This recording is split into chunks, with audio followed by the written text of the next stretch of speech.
Ayo! Welcome to the peak of fiction. Everybody may have moved on, but I've been obsessed with the Maki episode of JJK Season 3. Rewatching it over and over in these past few weeks. And the choice in sound and music I found to be one of the most standout pieces of the episode. Its unconventional choice in sound and music needs to be appreciated. However, the music has been discussed as one of the most controversial pieces of the episode.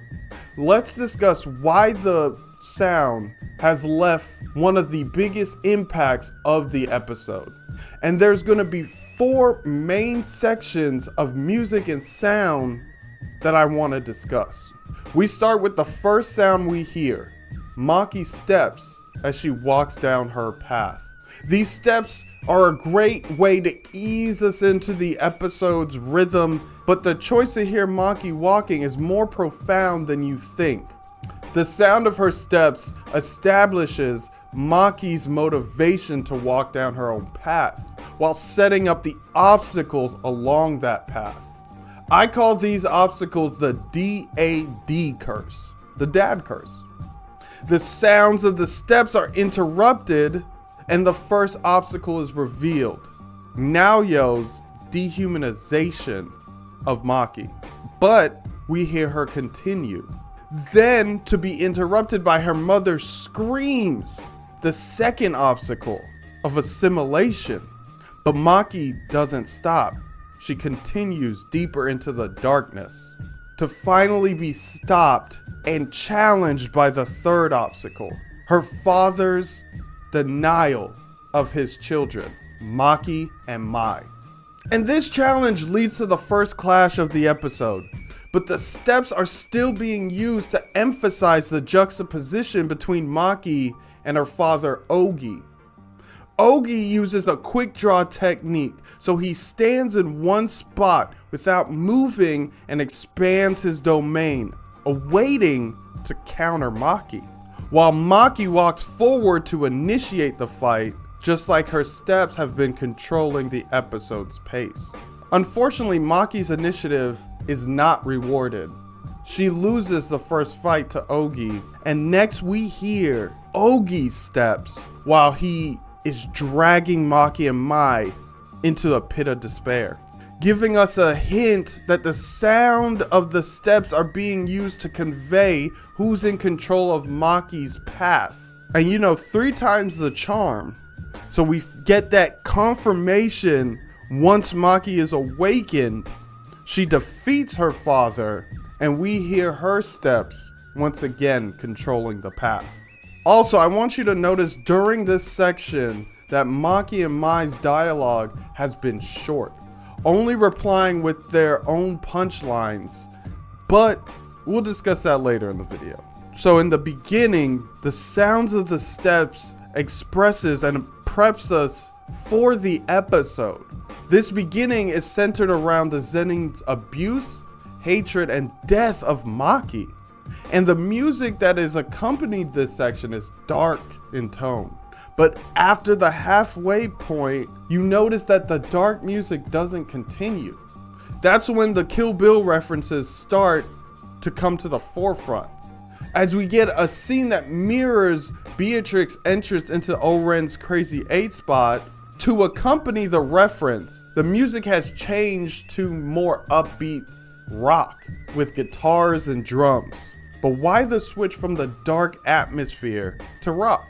Rock has become popular with youth culture, being seen as music for those who are silenced. Rock is more modern, but fans felt that this was a controversial choice. They felt that the rock music was distracting from the moment and the dark music would have blended into the scene better. This critique misses the opportunity to understand why the choice was made. Rock was chosen to express rebellion, which matches Maki's mindset against the conventional and conservative thinking of the Zenins. Just like the music shifted to rock, Maki's mindset Maki's mindset has shifted. Before, she was trying to fit into Jujutsu and the Zenins by showing her worth. But once her sister was taken away from her, Maki's connection to the Zenins was cut. She was released from that challenge of her worth. And although in this moment Maki is massacring Zenins, this is not a dark moment. This massacre is Maki's release. As Maki releases, she dances. And the music is meant to accompany Maki's dance. This massacre connects to Beatrix's path of destruction in Kill Bill. But why the Kill Bill reference? The next choice in music gives us the insight to understand. When Maki is lifted into the heavens with that earth-bent hands, we get another music change. And when she starts battling the hay, we get a more digital sounding theme. The music reminds me of fighting games like Tekken. This is another reference that jumps out: Kill Bill and Tekken. But these aren't just cool references to catch your attention. They're references to a language of violence. Like in a Quentin Tarantino movie, fighting games use violence not to shock or condemn, but as normalized behavior in their universes. Normalized to the point that violence is a game, which is similar to the overarching issue of this season, the Culling games, where jujutsu fights have been gamified. This reveals that there's more depth in the choice to change the music from dark. Maki is not sad or in mourning. She's left that darkness with Mai. She has joined Toji in a state of detachment from her fixed self. And now, Maki dances as she purifies and breaks the curse. Remember when I said that throughout the episode, Maki and Mai has barely spoken. This trend has continued as we lead up to the finale. Even now, as we're circling back to the beginning of the episode's obstacle of taking on Naoya, Maki hasn't said anything. While the villains continually monologue, Maki and Mai only reply with quick-witted jabs, with perfect comedic timing, injecting the episode with dark humor that's fun to notice on rewatches. At the beginning, Naoya chastised Maki, calling her worthless since her face is burnt. Maki jabs back. Maki thought that he could only tell women from their asses. Next, when Maki's mom is trying to call her back, while twirling keys, Maki replies, "I got permission from the head of the clan." When Ogi is monologuing asking Maki why he's not the head of the clan, she replies, "You're an asshole that would kill his own kids." Then when he continues this monologue while throwing Maki and Mai into the pits, Mai says, "Don't you know holding each other back is a virtue in this country?" Each time Maki and Mai respond, Naoya, her mother, and Ogi get upset. Now face to face with Naoya again, Naoya tries to playfully ask if Maki has a heart. And Maki says, "Nah, Mai took it with her." Quick deflections. No defensiveness, just quick deflections. And I found that to be a funny choice throughout this episode. All these instances, while all these villains continue to yap, Maki and Mai doesn't join in. This emphasizes the emotional weight of their discussion and their decisions in that domain that leads to Maki's awakening.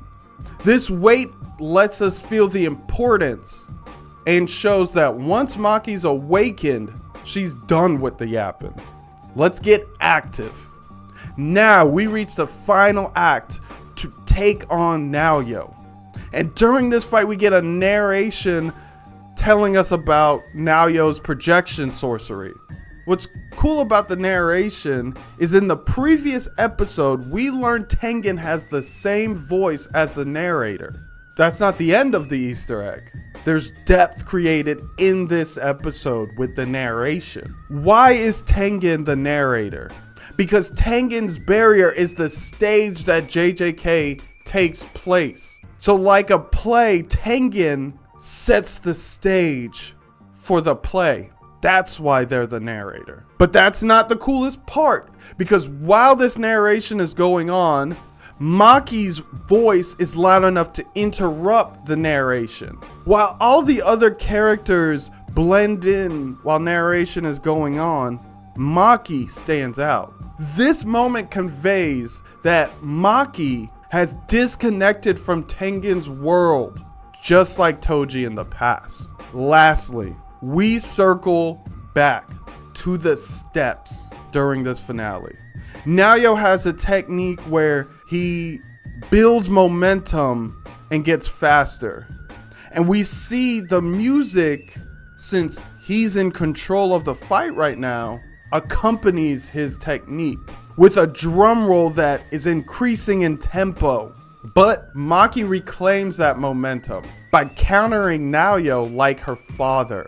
After observing Naoya's technique, Maki grounds herself in an athletic stance and waits, goading Naoya in. And when he thinks that he's untouchable, Maki delivers the most cathartic punch in anime. One punch defeats Naoya Zenin, burying him in the ground. And the drum roll cuts, and we end hearing Maki's steps as she continues down her path. She is now unstoppable from walking the path she's decided. Throughout this episode, there's been massacres and blood everywhere, which would seem dark, but darkness is not evil. Darkness is where light rests. And in this moment, Maki is destroying the arrogance and ignorance of the Zenin, which isn't dark, it's refreshing. It's a renewal of Maki as she recognizes her truth.